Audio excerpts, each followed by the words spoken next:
बिस्मिल्लाहिर्रहमानिर्रहीम। अस्सलाम वालेकुम नाज़रीन, मैं अहमद फ़वाद हूँ और आप मेरा यूट्यूब चैनल देख रहे हैं। नाज़रीन, आज तारीख़ है 4 अक्टूबर और दिन है जुम्मे का। अहम तरीन और एक्सक्लूसिव डिटेल्स आज की व्लॉग में आपके साथ में शेयर करूँगा। बिल आखिर उस इजलास का जिसका सबसे ज़्यादा इंतज़ार किया जा रहा था, वो इजलास हो गया है। अक्सरियती जजिस का सुप्रीम कोर्ट ऑफ पाकिस्तान में क्या फ़ैसला किया गया है, क्या बड़ा रद्द अमल आने जा रहा है, कुछ एक्सक्लूसिव डिटेल्स आपके साथ इस हवाले से मैं शेयर करूँगा। दूसरे नंबर पर नाज़रीन, चीफ जस्टिस कादी फैज़ ईसा साहब की जानिब से एक मरतबा फिर से हुकूमत को ये पैगाम भेजा गया है कि वो ना ही आईनी अदालत के चीफ जस्टिस बनेंगे और ना ही वो अपनी मुद्दत मुलाजमत में तोसी चाहते हैं, बल्कि 25 अक्टूबर को वो रिटायर होना चाहते हैं। अब ये क्या मामला सामने आ गया है, चीफ जस्टिस की जानिब से अचानक से ये क्या पैगाम भेज दिया गया है, ये पैगाम क्यों भेजा गया है, और अगर ये पैगाम भेजा गया है तो इसकी रीज़न क्या है? क्योंकि बज़ाहिर तो ऐसा महसूस नहीं हो रहा कि चीफ जस्टिस कादी फैज़ ईसा साहब एक्सटेंशन नहीं चाहते। जो उनके इक़दाम हैं, ख़ास तौर पर 63A का जो मैटर है, जो फ़ैसला उनकी जानिब से दिया गया, तो आखिर इस फैसले की रीज़न क्या थी, इस पर भी कुछ एक्सक्लूसिव डिटेल्स हैं, वो भी आपके साथ में शेयर करूँगा। और तीसरी बड़ी इंपॉर्टेंट ख़बर नाज़रीन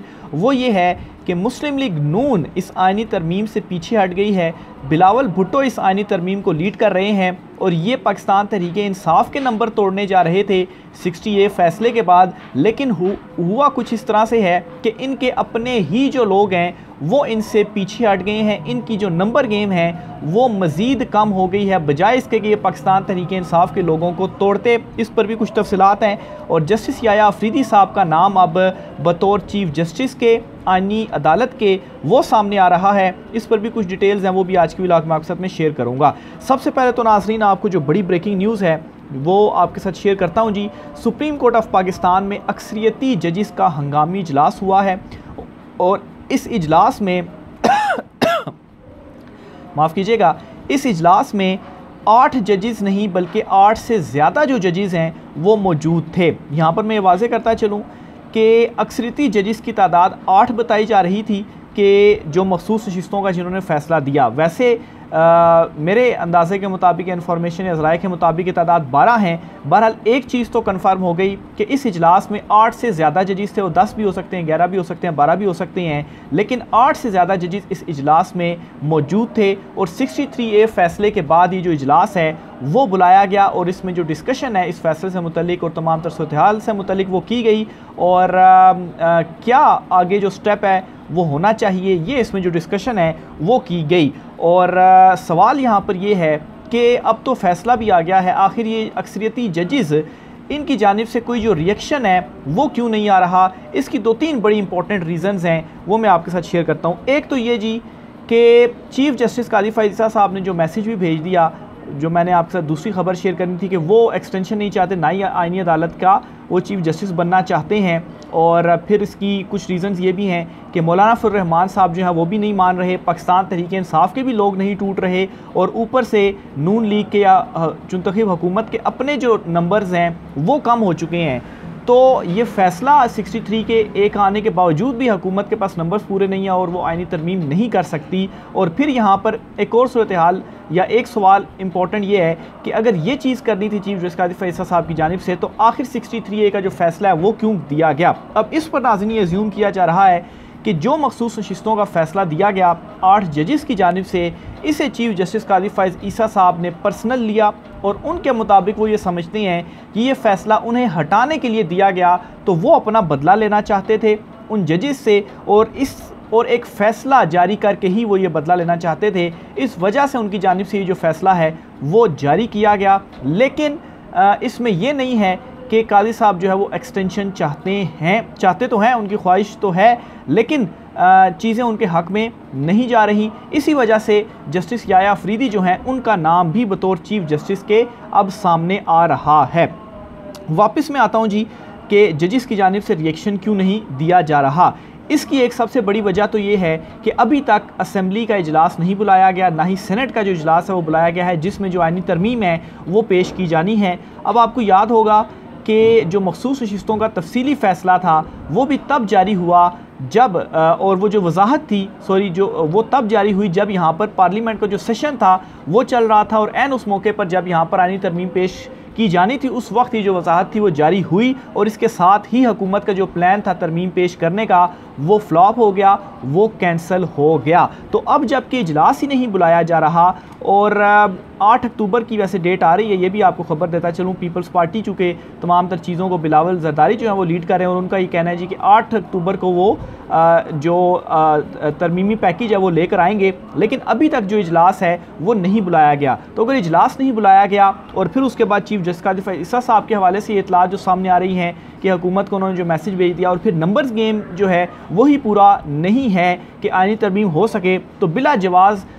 जजिस को जो रिएक्शन है वो देने की ज़रूरत नहीं है। हाँ, अभी वेट किया जाए, इजलास बुलाया जाता है या कुछ इस किस्म की चीज़ें सामने आती हैं नंबर गेम के हवाले से, तो तब अगर रिएक्शन दिया जाए तो वो ज़्यादा मौसर होगा। लेकिन इम्पॉर्टेंट बात यह है कि सुप्रीम कोर्ट ऑफ पाकिस्तान के अक्सरियती जजिस का जो इजलास था वो हो चुका है। दूसरी बड़ी खबर जो आपके साथ मैंने शेयर करनी है जी, एक तो चीफ जस्टिस कादिर फैज़ ईसा साहब के हवाले से आपको मैंने बता दिया कि उन्होंने जो मैसेज भेजा है, लेकिन इसमें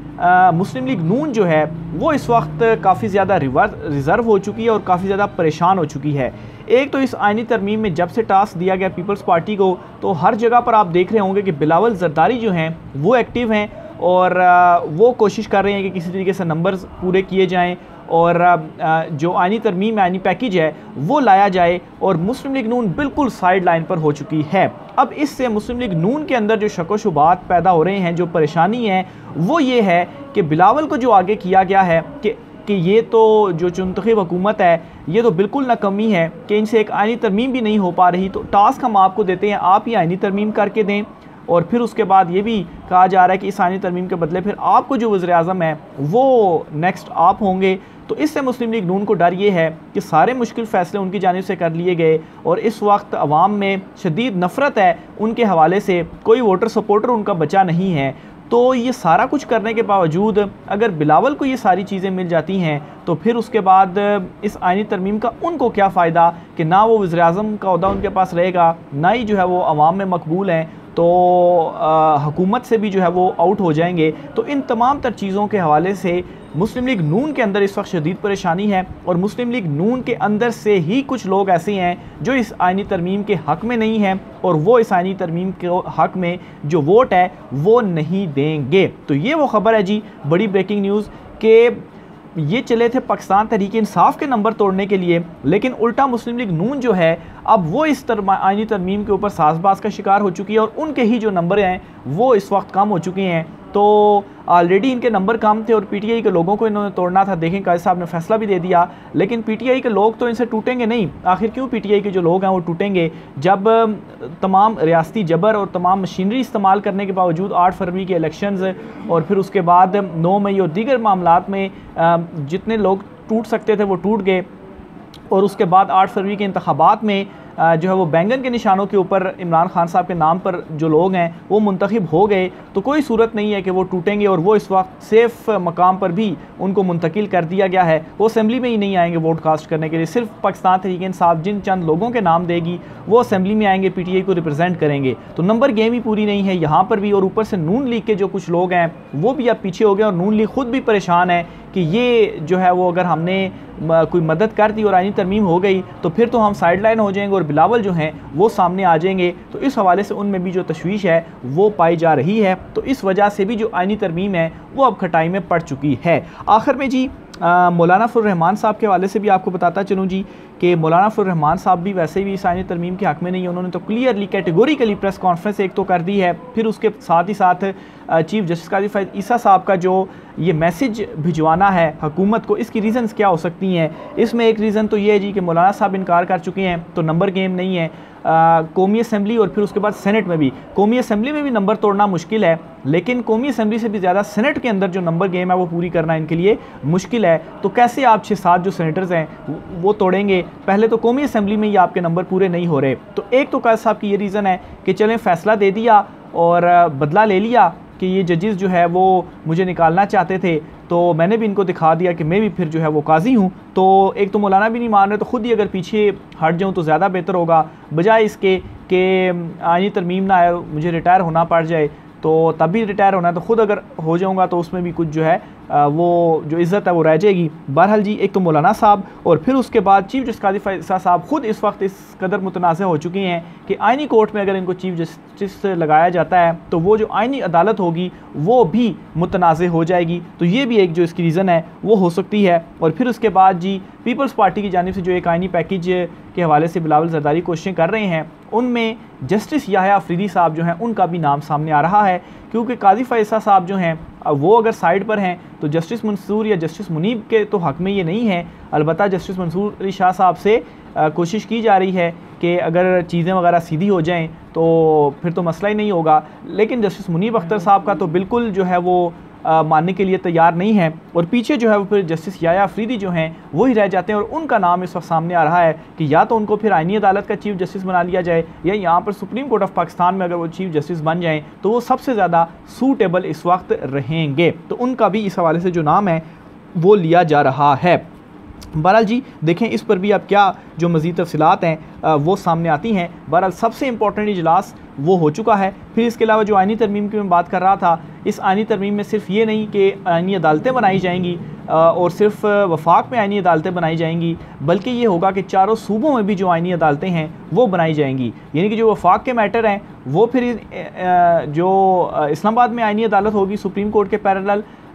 यहाँ पर देखे जाएंगे, और सूबों के जो आइनी मैटर्स होंगे जिस तरीके से अभी हाई कोर्ट्स आइनी मैटर्स सुना करती हैं, तो इस तरह से हर सूबे की अपनी जो आइनी अदालत होगी वो उस सूबे के जो आइनी मैटर्स हैं वो सुनेंगे। और आप यूँ समझ लीजिए कि फिर एलीट की जो अदालतें हैं वो अलहदा हो जाएंगी और दूसरी जो अदालतें हैं वो अलहदा हो जाएंगी। तो बिलावल जरदारी जो है वो इस हद तक आइनी तरमीम के हवाले से जो चीज़ें वो करना चाह रहे हैं, और जो उनकी सहाफ़ियों से एक मुलाकात भी हुई थी उस मुलाकात में भी ये चीज़ें उन्होंने बताई हैं, ये जो गुफ्तगू है वो उनकी जानिब से की गई है। बहरहाल जी अभी तक के लिए जो सारी गेम है बेशक ये 63A का फ़ैसला आ गया है, लेकिन अचानक से सूरत हाल इस तरीके से तब्दील हो चुकी है कि बज़ाहिर तो इस तरह से लग रहा है कि शायद काज़ी साहब ने फ़ैसला दे दिया और उनको एक्सटेंशन मिल जाएगी, लेकिन इतना आसान नहीं है कि उनको एक्सटेंशन मिलेगी। और ये जो जजेस की खामोशी है ये खामोशी यूँ नहीं है। अक्सरती जजेस ने देखें इजलास बुला लिया है और इजलास में डिस्कशन भी हुई है, लेकिन कोई रिएक्शन क्यों नहीं आ रहा। और ये भी मैं आपको बताता चलूँ कि अगर कि जब रिएक्शन आएगा तो बड़ा सख्त जो रिएक्शन है वो आएगा। ऑलरेडी एक जो रिएक्शन आया था मखसूस नशिस्तों के फैसले में जो वजाहत जारी की थी, तो जो मुस्लिम लीग नून कोशिशें कर रही थी आइनी तरमीम के हवाले से वो सारी कोशिशें उनकी नाकाम हुई हैं। तो अब जब दोबारा रिएक्शन आएगा तो जब ये दोबारा कोशिश करेंगे इजलास बुलाएंगे, क्योंकि यही कहा जा रहा था ना कि हफ्ता या इतवार या जुम्मा या मंडे वाले दिन तक जो इजलास है वो बुला लिया जाएगा, लेकिन आज जुम्मा है वो भी जो है वो आधा गुजर चुका है और हफ्ते इतवार को भी मेरी इतलात ही है कि इजलास नहीं बुलाया जाएगा। पीपल्स पार्टी 8 अक्टूबर का दावा कर रही है, लेकिन 8 अक्टूबर को भी जो मामलात हैं वो मुश्किल लग रहे हैं, क्योंकि यहाँ पर इमरान खान साहब की जानिब से जो एहतजाज की कॉल दी गई है डी चौक में, ये भी एक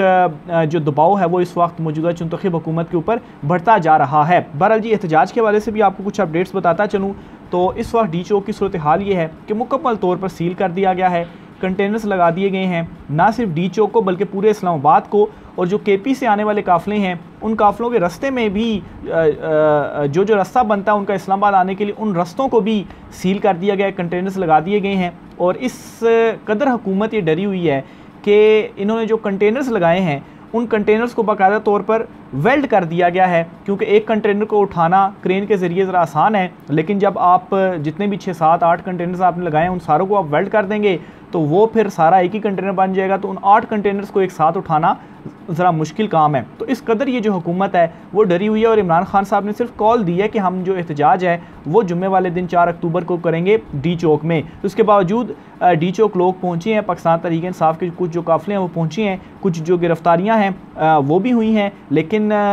इमरान खान साहब जो हैं वो किसी सूरत भी मानने के लिए तैयार नहीं है, किसी सूरत भी दबाव कबूल करने के लिए तैयार नहीं है, और एहतजाज की कॉल दे दी है उन्होंने। देखें अब आगे मज़ीद इस हवाले से क्या जो डिटेल्स हैं तफसीलात हैं वो सामने आती हैं, जो भी होगा आपके साथ शेयर करते रहेंगे। आज की व्लॉग से इतना ही, राय का इज़हार कीजिएगा, इजाज़त दीजिए, अल्लाह हाफ़िज़।